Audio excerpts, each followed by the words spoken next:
Assalamualaikum dan salam Malaysia Madani, bersama saya Muhammad Syahrizal Mawang dalam Berita Pagi Sabah edisi Ahad 14 Januari 2024. 6 telaga tiup akan dibina bagi mengatasi masalah bekalan air di Universiti Malaysia Sabah UMS menggunakan peruntukan RM3 juta yang diumumkan Perdana Menteri Datuk Seri Anwar Ibrahim pada Mei tahun lepas. 4 daripada 6 lokasi tapak bagi pembinaan telaga tiup itu telah dikenal pasti sesuai oleh pakar geologi UMS, manakala 2 lokasi lagi sedang dikenal pasti. Timbalan Menteri Pendidikan Tinggi Datuk Mustafa Sakhmud berkata projek berkenaan dipertanggungjawabkan kepada 2 syarikat kontraktor bagi memastikan projek siap mengikut jangka masa yang ditetapkan. Projek pembinaan telaga tiup tersebut dijadualkan siap Mac depan dan laporan perkembangannya akan dipantau setiap minggu oleh pihak Kementerian Pengajian Tinggi.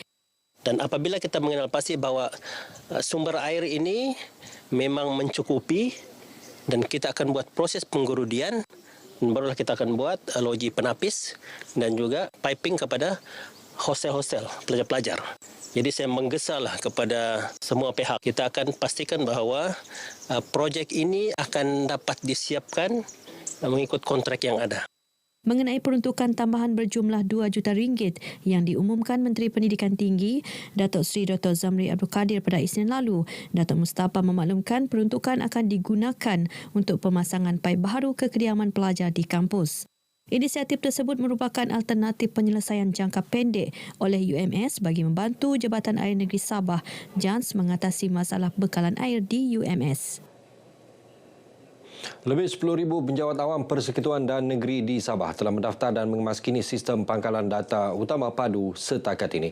Setiausaha Persekutuan Sabah Datuk Mazlan Mahyudin yakin kesemua 120,000 penjawat awam Persekutuan di Sabah akan mendaftar sebelum 30 Mac depan. Jelas Datuk Mazlan, sebagai kumpulan yang melaksanakan segala aspirasi kerajaan, penjawat awam perlu menjadi contoh kepada masyarakat dalam memastikan kejayaan program padu.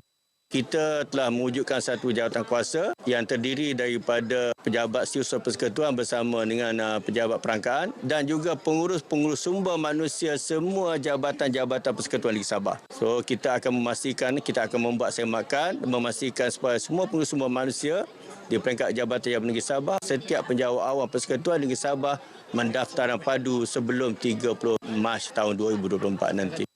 Beliau ditemui media selepas menghadiri program perkhidmatan komuniti bergerak MCS di Sekolah Kebangsaan SK Tompios, Ranau. Program inisiatif Kementerian Kewangan melalui Perbendaraan Malaysia Sabah PMS ini bertujuan memberi perkhidmatan utama yang diperlukan penduduk luar bandar atau kawasan pedalaman.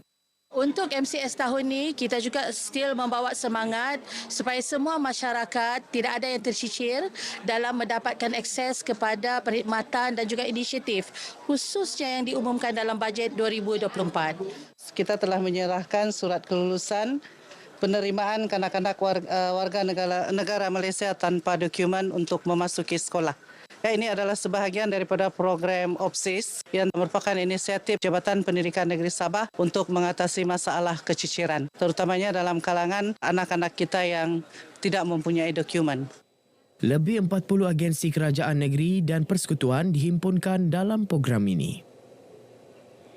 Kualiti bekalan elektrik di kawasan Ranau dan sekitarnya terus dipertingkatkan menerusi pembinaan pencawang pembahagian utama PPU 33 kV Link Kudau.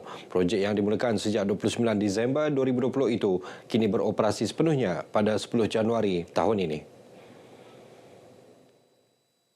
Pengurusi Sabah Electricity Sendirian Berhad SESB, Datuk Seri Panglima Wilfred Madius Tangau berkata, pembinaan PPU ini bertujuan memastikan bekalan tenaga elektrik mencukupi dan efisien khususnya melalui penyambungan daerah Ranau kepada sistem grid talian elektrik Sabah. Ia sekaligus memberi anjakan baharu kepada sistem bekalan tenaga elektrik di Ranau yang sebelum ini hanya bergantung kepada sejana kuasa diesel.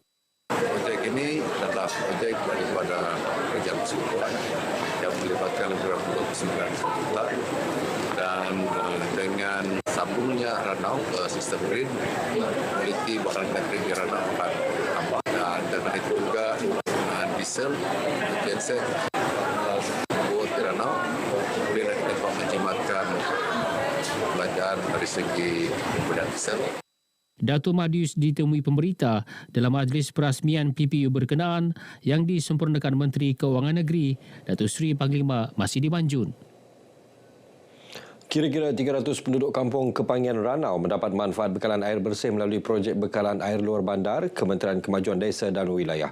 Inisiatif yang julung kali dilaksanakan di daerah itu berupaya menyelesaikan isu gangguan bekalan air bersih dalam kawasan Dewan Undikan Negeri Dun Paginatan yang rata-ratanya menggunakan air graviti konvensional.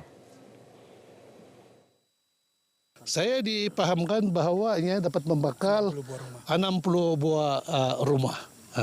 Dan ianya lebih apa yang ada sekarang ni ianya lebih daripada memenuhi keperluan penduduk-penduduk di kampung Kepangian. Sebab dulu kami sering kekurangan air lah. Bukan saja kekurangan air tapi kami menikmati air yang boleh dikatakan kotor juga lah ya sebelum air yang bertapis sekarang ini. Jadi terima kasihlah sebab kami sudah dapat menerima dan menggunakan air yang ada sekarang ini. Dalam pada itu, Datuk Abidin mencadangkan projek bekalan air luar bandar berteknologi hijau terus diperluas kepada penduduk di kawasan pedalaman. Universiti Malaysia Sabah UMS mengambil inisiatif mengadakan Karnival Kurikulum UMS Karkums ke arah mencapai visi Kementerian Pendidikan Tinggi melahirkan graduan berkualiti dalam bidang akademik dan sahsiah. Karnival sehari bertemakan inovasi mudah dan realistik itu diadakan di Dewan Chancellor UMS. Naib Chancellor UMS Profesor Datuk Dr. Kasim Mansur berkata Karkums bertujuan memberi pendedahan kepada pelajar mengenai inovasi menerusi bimbingan daripada jurulatih bertauliah. Selain itu, ia juga antara inisiatif menggalakkan pelajar berfikir secara kreatif sejajar slogan UMS Peneraju Masyarakat Berinovatif.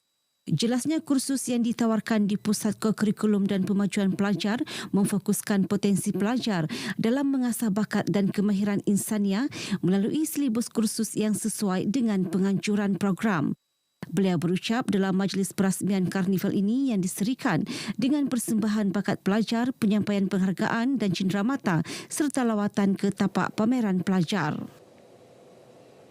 Kementerian Pendidikan Tinggi KPT memperuntukkan RM20,000 kepada Rauja Achri PLT bagi merancangkan pelaksanaan aktiviti sukan memanah tradisional di Universiti Malaysia Sabah UMS.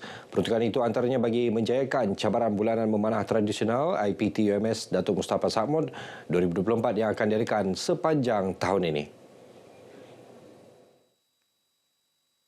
Menurut Timbalan Menteri Pendidikan Tinggi Datuk Mustafa Sakmud, selain mengetengahkan sukan memanah tradisional dengan lebih meluas, ia juga dapat dijadikan sebagai produk pelancongan UMS. Saya juga mahu supaya pusat memanah ini dijadikan produk pelancongan untuk negeri Sabah. Ya, seperti yang saya dimaklumkan, ini antara yang terbaik di negeri ini. Dan saya minta supaya juga ditambah nilai kemudahan yang ada dan juga package-package-nya supaya dia akan menarik pelancong untuk hadir dan akan juga menambah hasil kepada pusat memanah ini. Dalam masa sama, katanya penganjuran sukan ini juga dapat meningkatkan lagi kemahiran dan mewujudkan persaingan sihat dalam kalangan peserta. Sementara itu, Presiden Persatuan Memanah Tradisional Kota Kinabalu Muhammad Suhaimi Sapii memberitahu pelbagai program dirancang sepanjang tahun ini dalam memperkasa sukan sunnah di Institut Pengajian Tinggi dengan UMS sebagai model pertamanya. Kita ada program pemanah ulung Borneo. Pemanah ulung Borneo ni pun kita buat dekat sini, yang mana daripada selain daripada memanah, dia kena berpedang, melontar pisau, melontar kapak, melontar tombak, melastik dan menyumpit. Dan kita ada program-program kecil-kecilan, maksudnya yang daripada sekolah sukan dan sebagainya. Sekolah tahfiz, dia datang hari sukan. Baik, paparan itu mengakhiri berita pagi Sabah kali ini. Menyusul selepas ini, berita pagi Sarawak. Dari sungai hingga ke segara, Palestin pasti merdeka.